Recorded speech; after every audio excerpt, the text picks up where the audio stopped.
Ellie Story, Chapter 3. Jacob took me back to the park nearly every day, and Wally was always there. Sometimes a friend of Wally's, Belinda, would come too. The game of Find got harder and harder to play. Wally would run faster or start farther away or duck behind a tree or a bush. He couldn't fool me, though. I always would find him, and that always meant praise and petting and a good wrestle with the stick. The stick was still the best part as far as I was concerned. One day the rules changed. Find Wally got harder than ever. Jacob and I were at the park, but Wally was not there.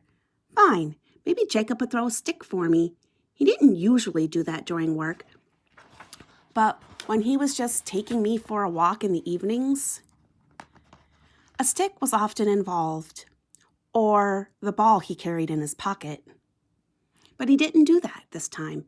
Instead, he looked at me and said, "Find." Huh? Find what? Wally wasn't there. Where was Wally anyway? I began to sniff at the ground. I would know a Wally smell if my nose came across it. His sweat, his skin, the soap he used, and the sharp-smelling gum that he liked to chew. All of those things were mixed into the smell that was Wally. Was he around here somewhere? I'd like to know. He might have a stick, since Jacob didn't seem inclined to throw one. Good girl, Ellie. Good dog, Find. Was I being a good dog? Jacob had called me a good dog just for sniffing. I sniffed harder and walked a few steps. And there it was, the smell that meant Wally. It was strong and fresh. He'd been there not long ago. What was he doing? Running away before I could find him? Didn't he know this wasn't the way the game was supposed to be played? I followed the trail that Wally had made. Jacob followed me. He didn't tell me I was a good dog again. He was silent, as if he didn't want to distract me. But I could tell he was pleased. I must be doing this right. There was a delicious smell close by the trail. It smelled like a sandwich Jacob ate sometimes. Bread, roast beef, strange, spicy sauce. How could humans like that stuff? And some odd plant things that Jacob sometimes ate too. I glanced up. A sandwich wrapper was lying in the grass. It smelled so good, my mouth began to water. Find, Ellie, find, Jacob insisted. I pulled my nose away from the wrapper. This was work. I could not let myself be distracted. The rules had changed, but the game was still the same. I was supposed to find Wally. So I didn't stop trying. Even when the trail got difficult, it ran around a bench, and two people sitting there smiled at me. One of them, a woman, offered me her hand. I smelled something in it, something delectable. A bite of bagel smeared with cream cheese. Yum! Sometimes Jacob dropped a slice of his breakfast bagel in my bowl. I loved it. I'd love this too. I took a step toward the bench. Please don't, Jacob said behind me. She's working. Oh, sorry, the woman answered, pulling her hand back. But I already had my nose back to the ground. Bagels and cream cheese were very nice, but they weren't what the game Find was about. When another dog, a silly long-legged puppy with a frantically lashing tail, bounced up to me, putting both front legs flat on the ground and asking to play, I ignored him. This was not play. This was work. Jacob and I did work together. We had no time for puppy games.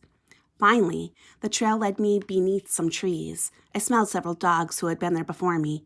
3 or 4 had peed on a big clump of grass. I was tempted to squat and add my own contribution, just so they'd know I'd been there too, and that they didn't have these woods to themselves. But Wally was around here somewhere. The trail was stronger and stronger now, and I was getting excited.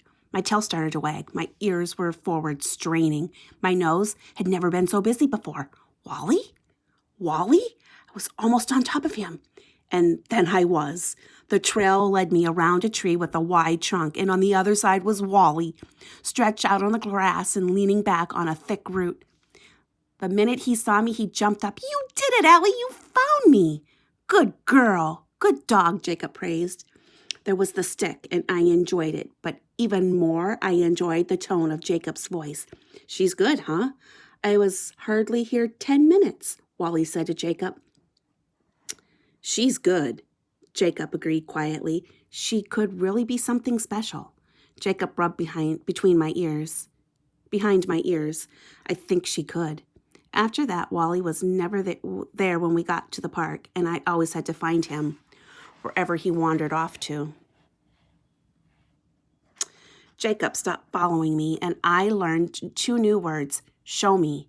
This meant taking Jacob to where I'd found Wally sprawled under a tree or sitting behind a bush. Or sometimes it even meant showing Jacob where I'd found one of Wally's socks or a t-shirt lying on the ground. The man was a disaster, always leaving his clothes around for us to find and pick up.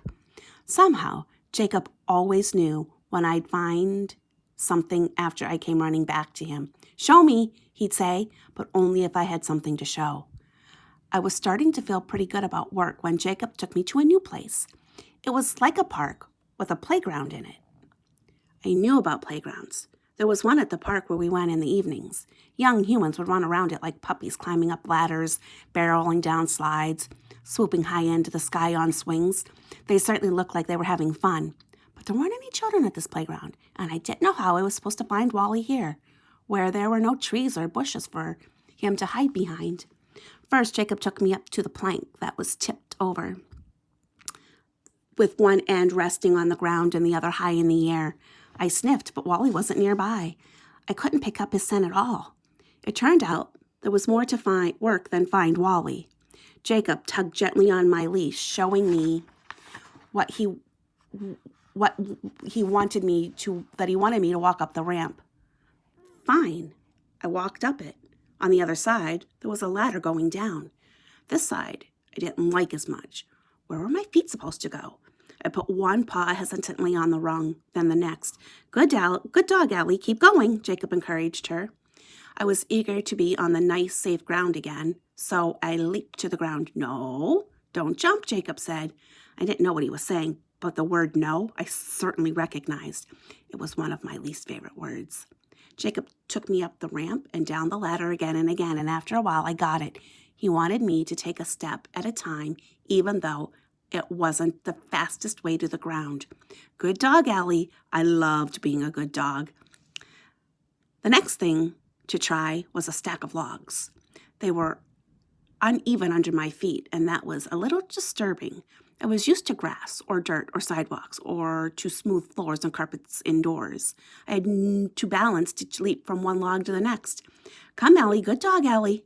Jacob's voice encouraged me, and I kept going. Then came the tube. Jacob showed it to me, and I sniffed it carefully.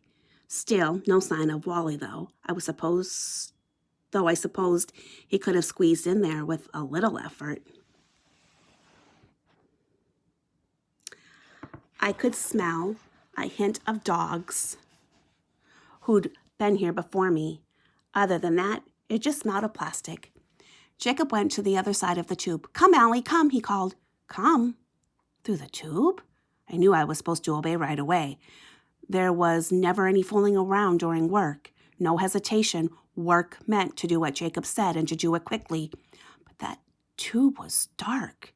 Where exactly would it take me? Come. One more word from Jacob was all it took.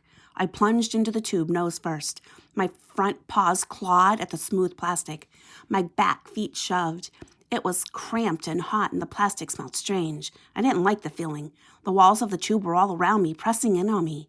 I wanted to get through, to get out, to get where Jacob and his voice were waiting for me. One last wiggle.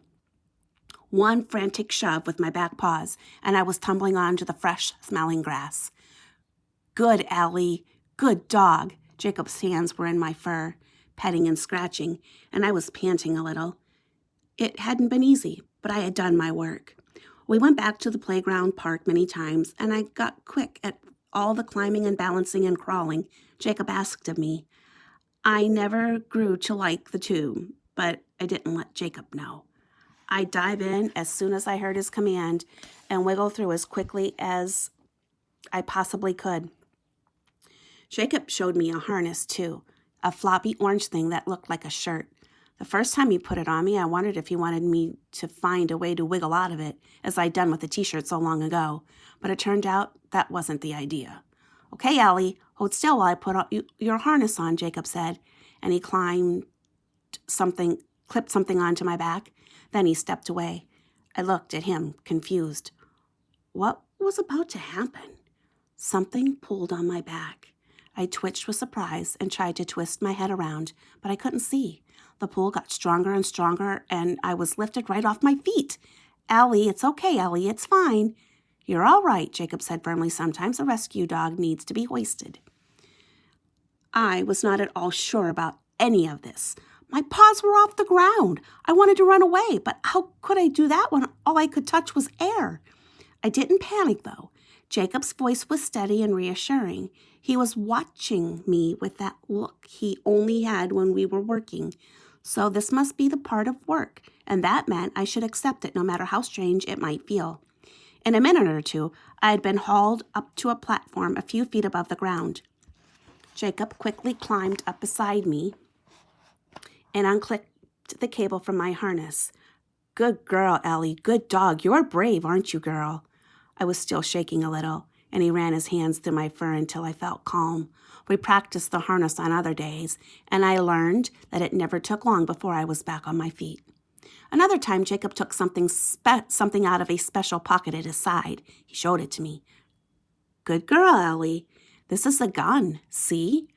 I saw it, and I sniffed at it, but I was glad when he didn't throw it for me to fetch. It didn't look like it would fly far, and it smelled odd. I didn't think I wanted it in my mouth. Jacob pointed the thing in the air, and it made a horrible bang that hurt my ears. I jumped and whined, but when he did it a few more times, I decided that it was simply noise. I didn't like it, but it wasn't going to hurt me. No reason to be afraid, Jacob promised. It's a gun, Ellie, a gun. It makes a loud noise. But you're not afraid, are you, girl? I wasn't afraid. Guns, it seemed, were part of work, and work was nothing to be scared of.